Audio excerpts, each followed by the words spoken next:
Bienvenidos a su canal de la Iglesia Bíblica Bautista, Razón para Vivir, con el pastor Jared Suárez.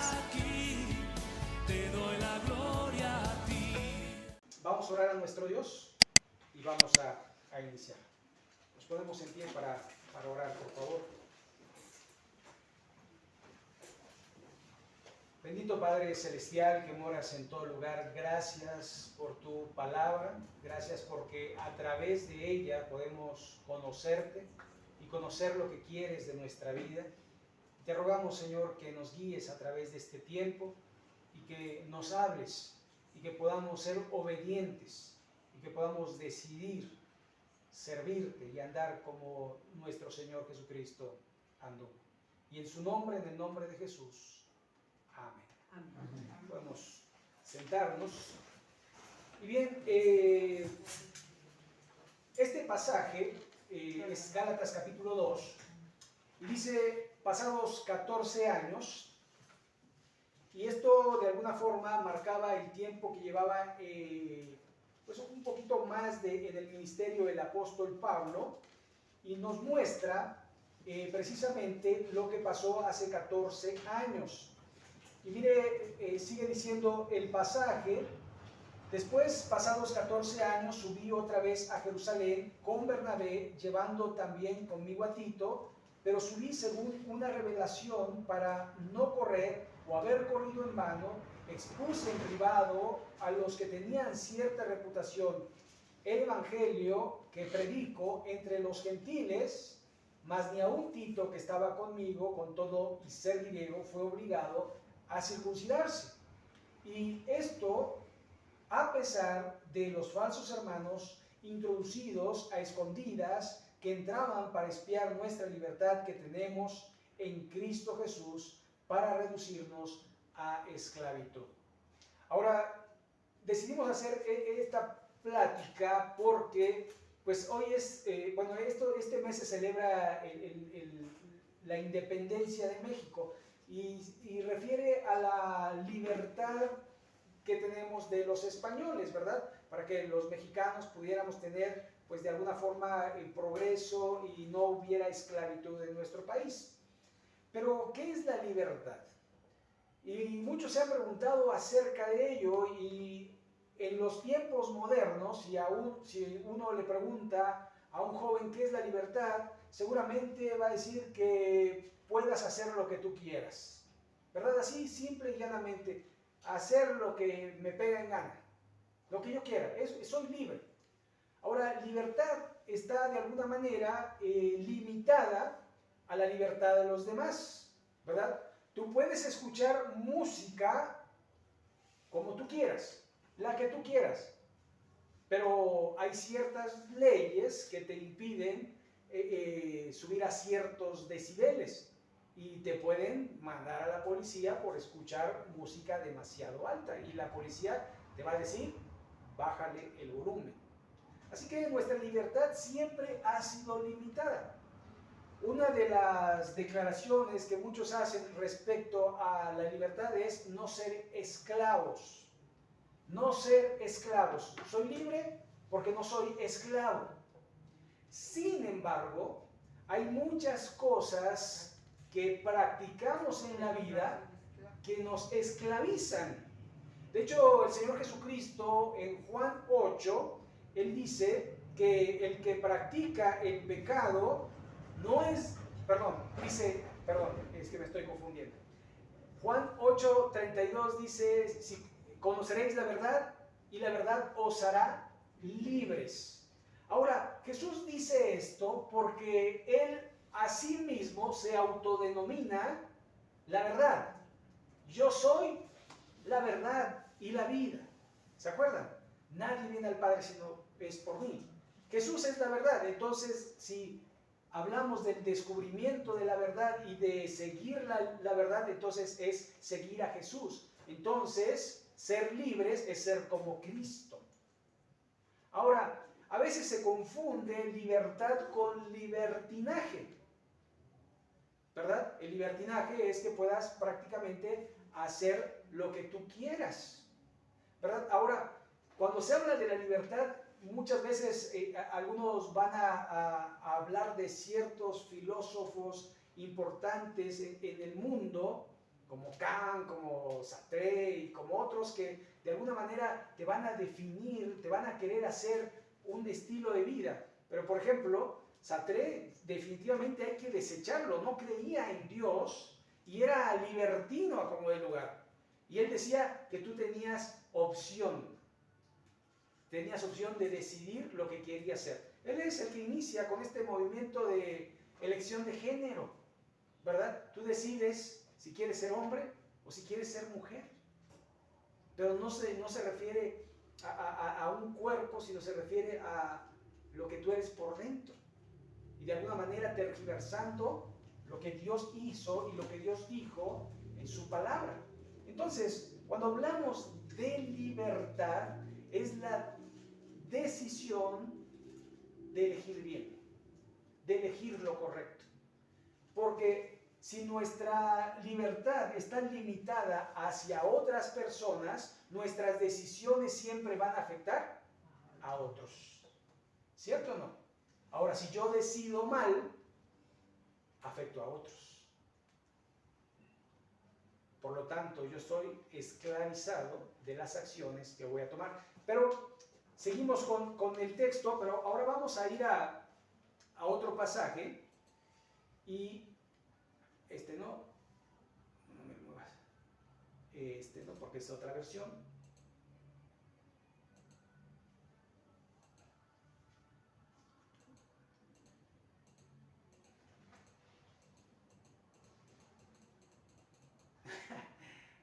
Pon Hechos 15.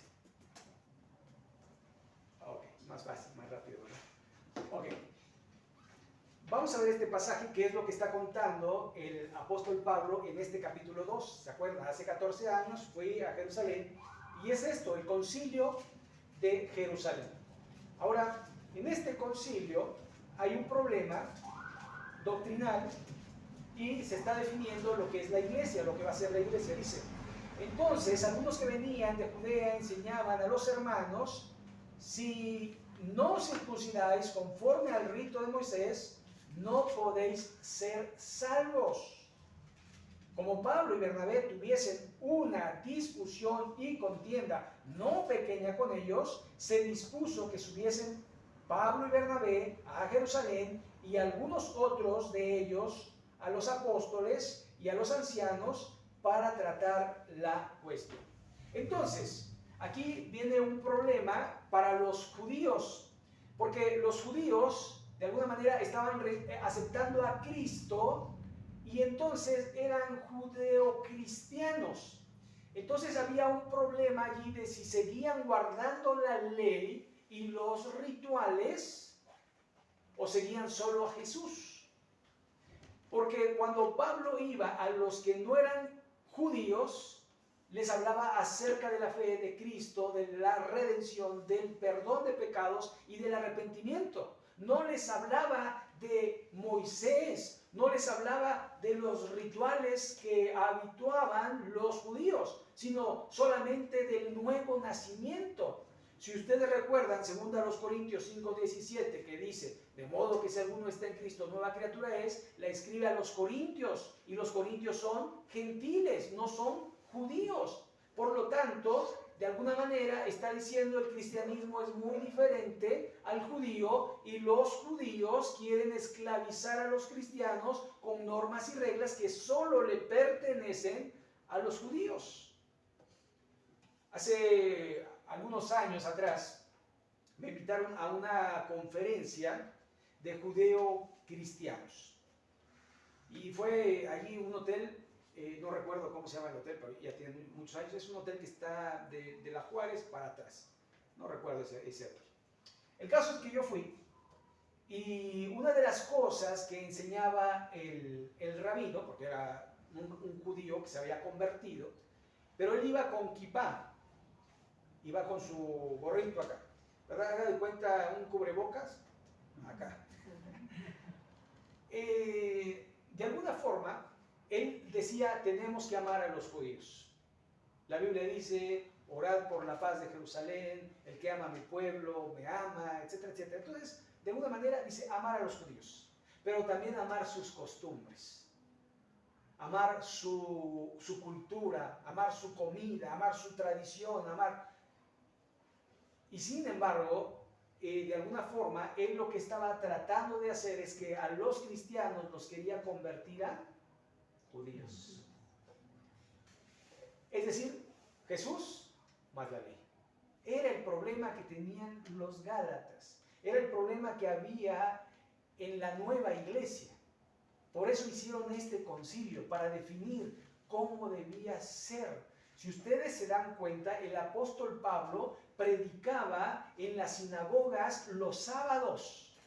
Los sábados se reunía para predicar el evangelio, pero los domingos se reunía la iglesia para el partimiento del pan y para las oraciones. Había dos reuniones, por lo menos para Pablo, no para la iglesia.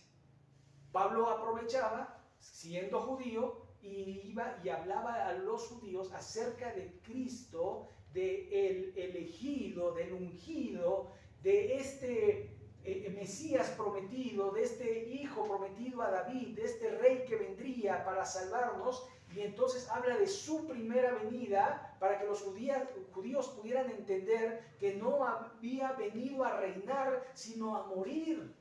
Que la Biblia hablaba de un Mesías sufriente, y entonces citaba la Escritura como Isaías 53 y otros para darles a entender que Cristo había venido y que debían reconocerlo y debían ser salvos a través de ese sacrificio.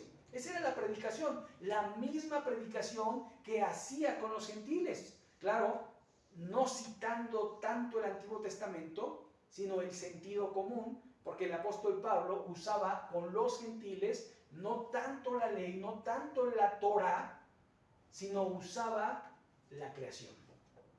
Si ustedes se dan cuenta, el apóstol Pablo siempre hablaba de la creación. Y cuando vimos en Romanos, ¿verdad?, que la ira de Dios se revela desde el cielo contra toda impiedad e injusticia de los hombres que detienen con injusticia la verdad.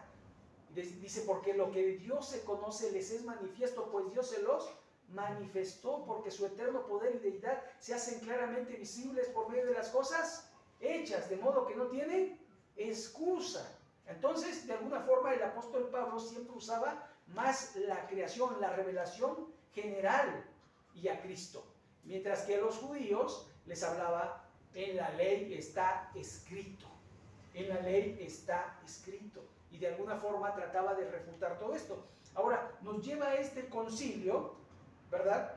Y dice ahí que disputaban, y entonces como hubo una gran discusión, los llamaron. Esto nos hace entender que la primera iglesia que se inauguró en Jerusalén seguía concentrada en Jerusalén. Y allí estaban los apóstoles.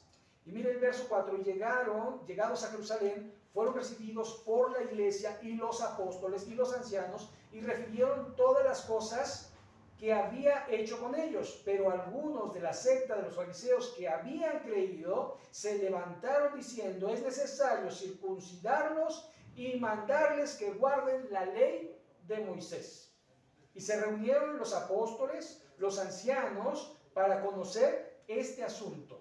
Después de mucha discusión, Pedro se levantó y les dijo, varones hermanos, vosotros sabéis cómo ya hace algún tiempo que Dios escogió de los gentiles que oyesen por mi boca la palabra del evangelio y creyesen. Esto citando Hechos capítulo 10, cuando Pablo va a Cornelio, un gentil romano, a predicar el evangelio, y ellos recibieron el Espíritu Santo.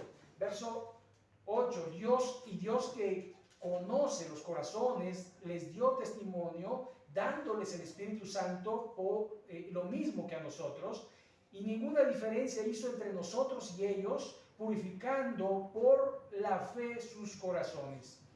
Ahora pues, ¿por qué tentáis a Dios poniendo sobre la cerviz de los discípulos un yugo que ni nuestros padres ni nosotros hemos podido llevar? El apóstol Pablo está reconociendo que él como judío no ha cumplido con la ley al pie de la letra. Después Santiago, que Santiago está en este concilio, aquí lo vamos a ver como Jacobo. Y Santiago dice que el que transgrede un mandamiento se hace culpable de toda la ley. Así que, de alguna forma, la ley era imposible de cumplir y de alguna manera la ley se puso como un lazo de esclavitud para los judíos, porque los judíos constantemente transgredían la ley e iban y hacían sacrificio para limpiar sus pecados, y era algo constante. De hecho, lo hacían todos los años y lo hacían constantemente. Si usted ve las leyes mosaicas acerca de los sacrificios, había leyes para los sacrificios por pecados de omisión, por pecados de comisión y otros pecados, y siempre se tenían que llevar sacrificio, sacrificio, sacrificio, porque los sacrificios no podían quitar el pecado, pero la sangre de Cristo es así, quita el pecado del mundo, y es así, nos libra de la paga del pecado. Mientras que la ley nos mantiene de alguna forma en una circunstancia cíclica de ir y volver a ir, y de volver a ir, y de volver a ir, pero con Cristo somos limpios. Ahorita cantábamos que somos limpios en su sangre.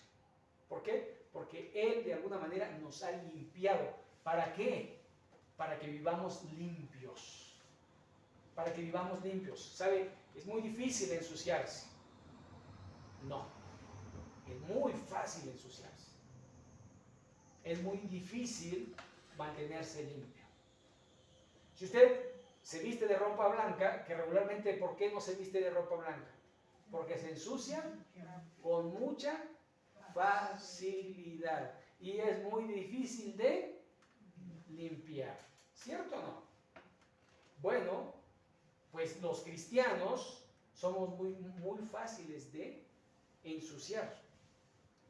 Aunque de alguna manera somos muy fáciles de limpiar, porque en este caso no nos autolimpiamos, sino Dios nos limpia de todo pecado cuando confesamos nuestro pecado, y la confesión va acompañada de arrepentimiento. Por eso cuando dice, si confesamos nuestros pecados, Él es fiel y justo para perdonar nuestros pecados y limpiarnos de toda maldad. Así que de alguna forma Él nos limpia. Ahora sigue este texto aquí en Hechos y dice que nosotros no podemos llevar. Verso 11, antes creemos que por la gracia del Señor Jesús seremos salvos de igual modo que ellos.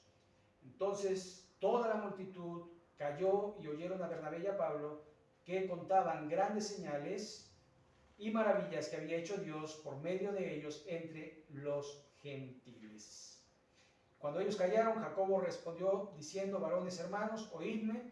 Simón, que ha contado cómo Dios visitó por primera vez a los gentiles para tomar de ellos pueblo para su nombre, y con esto concuerdan las palabras de los profetas, como está escrito, después de esto volveré y reedificaré el tabernáculo de David, que está caído, y repararé sus ruinas, y lo volveré a levantar, para que el resto de los hombres busque al Señor, y todos los gentiles sobre los cuales es invocado mi nombre, dice el Señor, que hace conocer todo esto desde tiempos antiguos. Ahora, aquí de alguna forma se les va a poner una consigna a los no judíos, es decir, no se les va a obligar a judaizar, pero se les va a pedir que de alguna forma no hagan ciertas cosas. Verso 19, por lo cual yo juzgo que no se inquiete a los judíos que se convierten a Dios, sino que se les escriba que se aparten de contaminaciones de ídolos, de fornicación, de ahogado y de sangre. Así que una de las prohibiciones, que de alguna manera se puede decir prohibición, es no vas a tener ídolos, no vas a fornicar, es decir, inmundicia sexual, y no vas a comer sangre. Esa, digamos, fue la prohibición.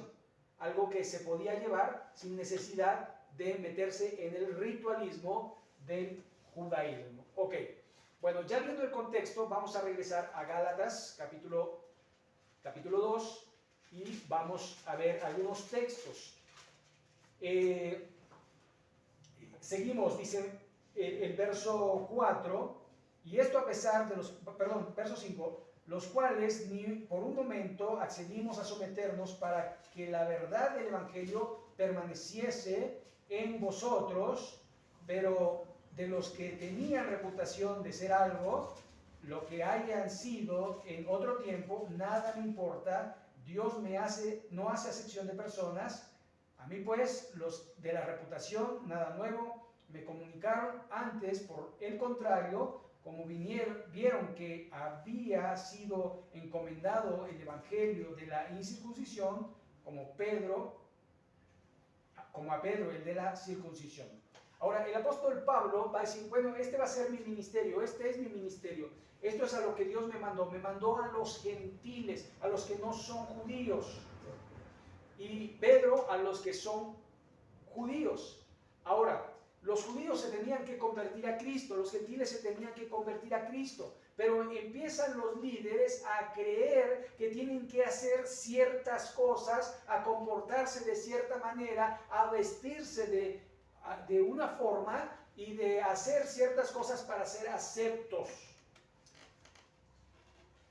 Por ejemplo, cuando hablamos de los musulmanes, la forma en que visten. ¿Dónde está escrito? Ni siquiera en el Corán está escrito el yihad. Pero alguien dijo, la mujer tiene que vestir así. Y si no viste así, es pecadora y necesita ser disciplinada en su casa. Y saben que les pegan a las mujeres. Les pegan unas tundas y regularmente lo hace el marido. Y si el marido no disciplina a su mujer, entonces lo expulsan o le pegan o hasta los matan por no vestirse conforme a sus rituales. Ni siquiera es una ley, es un ritual. Pero en el cristianismo existen rituales. Por ejemplo, la gente sigue pensando que en los templos está Dios. Vamos al templo a adorar a Dios, o sea que fuera del templo no adoras a Dios. Van al templo a confesar sus pecados. ¿No? ¿Por qué no los confiesas en tu casa? Si en tu casa también Dios te oye. Al templo se viene ¿a qué? A adorar a Dios. ¿Se acuerdan de ese canto que dice, vine a adorar a Dios? Vine a alabar su santo nombre. Entonces, para que usted pueda alabar a Dios, usted tiene que venir con sus pecados confesados. Porque nada inmundo entrará en su presencia. Por lo tanto, lo primero que tengo que hacer para poder ser escuchado por Dios es confesar mis pecados. Si no, no hay ese vínculo entre usted y Dios. Porque el pecado va a obstaculizar la comunión con Dios. ¿Se acuerdan? La Biblia dice que el pecado nos separa de Dios. Por cuanto todos pecaron y están ¿qué? Separados, destituidos de la gloria de Dios.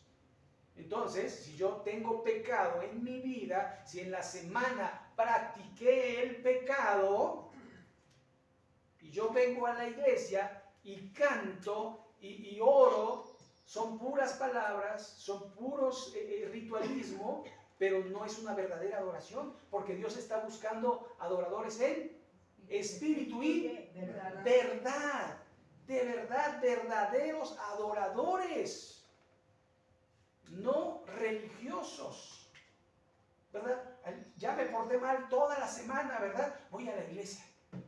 Señor, perdóname porque me porté mal esta semana.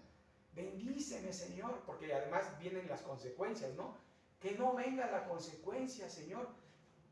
Y entonces llega el lunes y otra vez. Pero dice la Biblia, Dios no puede ser burlado. Todo lo que el hombre sembrare, eso también segará. El que sembrare corrupción, el que sembrare vida y paz. ¿Sabe? De alguna forma Dios quiere que entendamos que la vida cristiana no es una cuestión de templo o de domingo, sino es una cuestión de todos los días.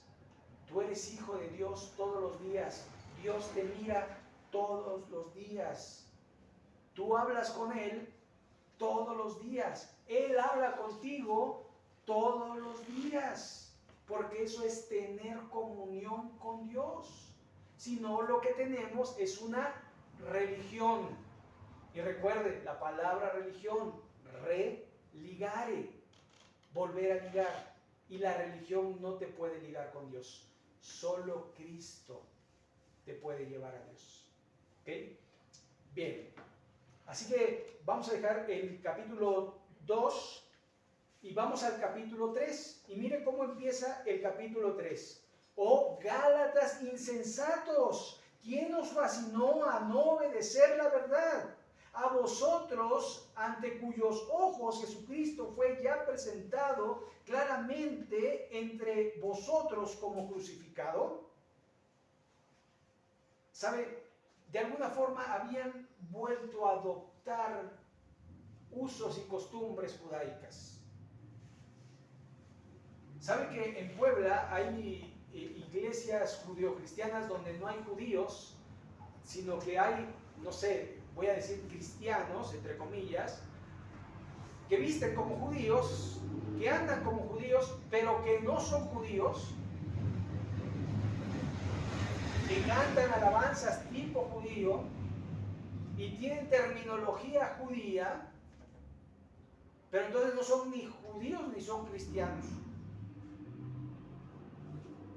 Porque la salvación no depende de las obras de la ley, sino depende de la obra de Cristo en la cruz del Calvario. Y esa obra de Cristo se hace patente en la vida de cada persona. Porque si soy cristiano, es decir, si he reconocido que Cristo murió por mis pecados, he reconocido mi pecado y mi condenación, he ido a la cruz de Cristo a pedirle que me perdone y he pedido a Cristo que entre en mi corazón, entonces soy una nueva criatura, soy un cristiano. Y el cristiano anda, vive como cristiano, no parece cristiano, no tiene actividades de cristiano, es un cristiano. 24 horas al día, los 365 días del año, somos cristianos. De otra manera, simulamos, jugamos al cristianismo. Recuerde, no todo el que me dice, Señor, Señor, entrará en el reino de los cielos, sino el que hace la voluntad de mi Padre. Así que, si somos cristianos, hemos de vivir como cristianos. ¿Sabe que el cristiano tiene un vocabulario? Y que el mundo tiene otro vocabulario. Y que los cristianos no deben de hablar como los del mundo, porque los del mundo no hablan como cristianos. ¿O sí? A veces sorprende porque algunos del mundo te dicen Dios te bendiga. Tú dices, ¿eres cristiano? No. Pero que Dios te bendiga. ¿No? Sorprende, porque a veces los cristianos les da pena decirle a la gente, Dios te bendiga. ¿Sabe? Dios quiere que cambiemos nuestra forma de ser y de hacer las cosas y que vivamos la libertad en Cristo como Él quiere. No como nosotros pensamos, no como nos han dicho, sino como dice la palabra de nuestro Dios. Porque de alguna forma, a veces parece ser como una fórmula matemática de cómo llegar a ser un cristiano. ¿Y sabe por qué mucha gente no llega a ser espiritualmente maduro en la vida cristiana? Porque tienen necesidad de que los lleven siempre, de que les digan siempre lo que tienen que hacer. Algún hermano los apodó los hermanos carretilla, ¿verdad? Porque una carretilla tienes que levantar y llevar siempre, ¿no? Entonces el hermano, si le dicen haz, hace, si no, no hace. Al hermano le dicen tienes que memorizar y memoriza. Pero si no le dice que memorice, nunca memorice.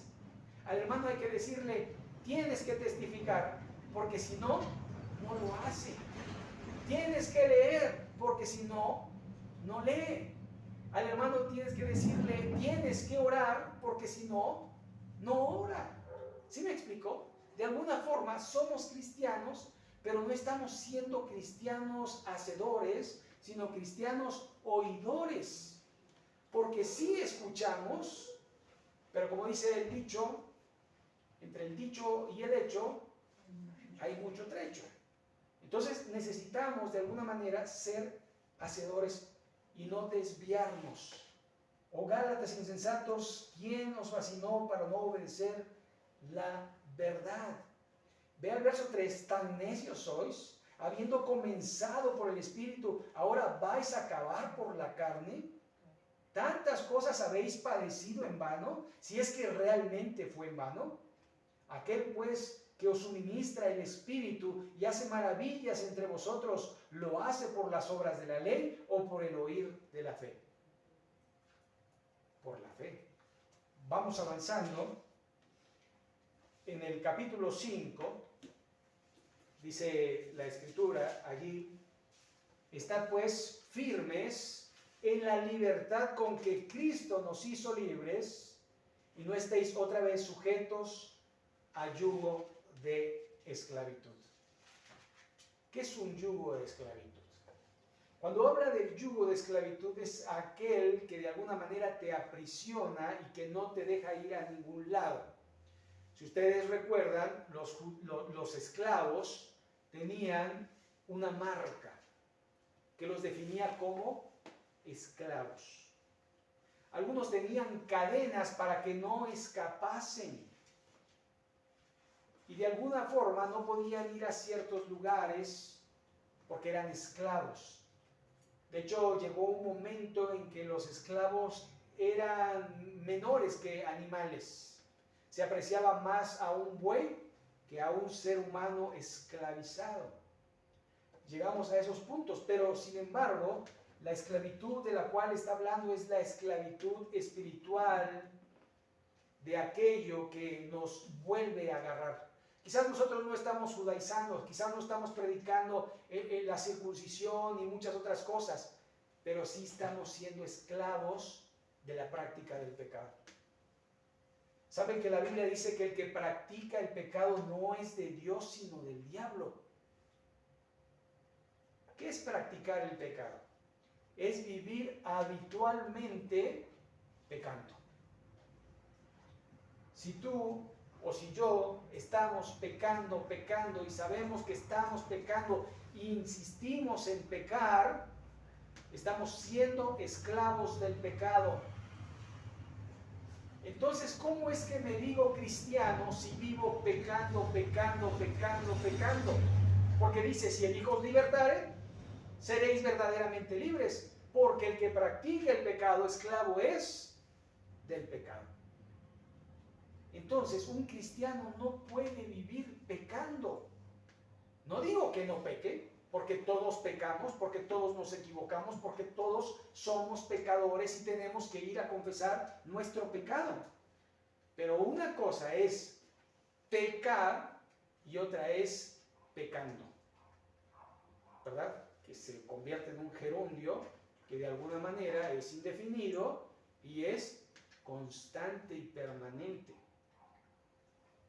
He pecado, hasta el pecando. El pecado se confiesa y el pecando es una burla. Es una burla. De alguna manera, otra vez, cuando dice de modo que si alguno está en Cristo, nueva criatura es. Nueva. Eres nuevo con Cristo, eres nuevo, eres limpio en su sangre. Lo cual indica que tú y yo ya no debemos pecar practicando el pecado. Porque tenemos el Espíritu Santo de Dios que nos dice, estás pecando, nos redarguye. Y si no oímos la voz de Dios, entonces Dios nos va a disciplinar. y sabe que Dios nos puede disciplinar si decimos que somos sus hijos y vivimos en pecado. Dios nos disciplina con enfermedad, Dios nos disciplina con carencia y Dios nos disciplina con la muerte. ¿Se acuerdan? Cuando en la Santa Cena dice que los que toman la cena del Señor indignamente, no examinándose, dice que muchos están enfermos y muchos duermen o mueren, porque no podemos tener en poco la sangre de Jesús. El apóstol Pedro dice: ay de aquel que pisotee la sangre de Jesús, porque es con premeditación, con alevosía y ventaja, sabiendo que estamos pecando, pecamos. Y eso es ser esclavo del pecado. Y Cristo nos llama a libertad del pecado. Verso 7, vosotros corrías bien. ¿Quién os estorbó para obedecer la verdad? Esta persuasión no procede de aquel que os llama. Un poco de levadura leuda toda la masa. La levadura en la Biblia es un sinónimo de pecado. Así que si tú dices un pecadito, no pasa nada, es una cosita, una mentirita piadosa, es un pequeño de levadura que va a leudar todo tu cuerpo, lo va a afectar a todo tu cuerpo, a toda tu alma. ¿Sabe? En Eclesiastés, las semanas que estuvimos haciendo el devocional ahí, me parece que es en el verso 10, cuando dice que una pequeña mosca hace heder y echa a perder el perfume del perfumero. Así, una pequeña locura, la del príncipe. De alguna manera, nosotros podemos estropear nuestra vida con un pecadito, porque ese pecadito se convierte en práctica. Y ese pecado que estamos allí guardando no nos permite tener comunión. Entonces somos enlazados por el diablo. Y cuando de alguna manera no tenemos comunión, estamos expuestos a todos los ataques del enemigo.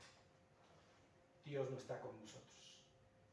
Si bien tiene misericordia de nosotros, pero de alguna forma recuerde que el pecado no permite que nuestras oraciones lleguen a la presencia de Dios.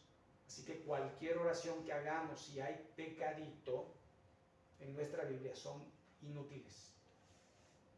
Si confesamos nuestros pecados, Él es fiel y justo para perdonar nuestros pecados y limpiarnos de toda maldad y llevarnos a la presencia, al trono de la gracia, para ser verdaderamente libres del pecado. Cristo nos llamó a ser libres, no a vivir una vida libertina, sino una vida de elegir bien, porque la libertad es elegir lo correcto, porque lo correcto te va a llevar a que otros puedan de alguna manera disfrutar de tus elecciones, porque no vas a afectar a otros con malas decisiones. Necesitamos los cristianos estar delante de Dios siempre para que podamos tener buenas decisiones. Señor, ayúdame a elegir bien cada día. Señor, dame sabiduría para que yo pueda tomar decisiones correctas. Recuerde, causa, efecto. Malas decisiones, consecuencias malas. Buenas decisiones, consecuencias buenas. Usted tiene que elegir y decir: Señor, yo decido vivir en la libertad que me has dado, eligiendo lo correcto. Yo decido eso. De otra manera, tú serás siempre el mismo cristiano siempre. Y te escribirá el apóstol Pablo: tenéis necesidad de leche y no de carne. Y Pedro te va a decir: debiendo ya de ser maestro, todavía tienes necesidad de los viejos rudimentos, porque el pecado no nos deja crecer. Pero si eres libre en Cristo, vas a crecer para la gloria de Dios.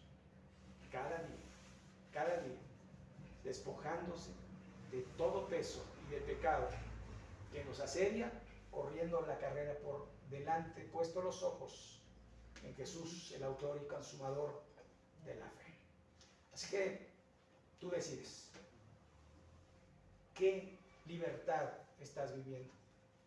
¿Una libertad engañosa? O si hijos libertades seréis verdaderamente libres. Vamos a orar a nuestro Dios, vamos a concluir. En esta tarde nos vamos.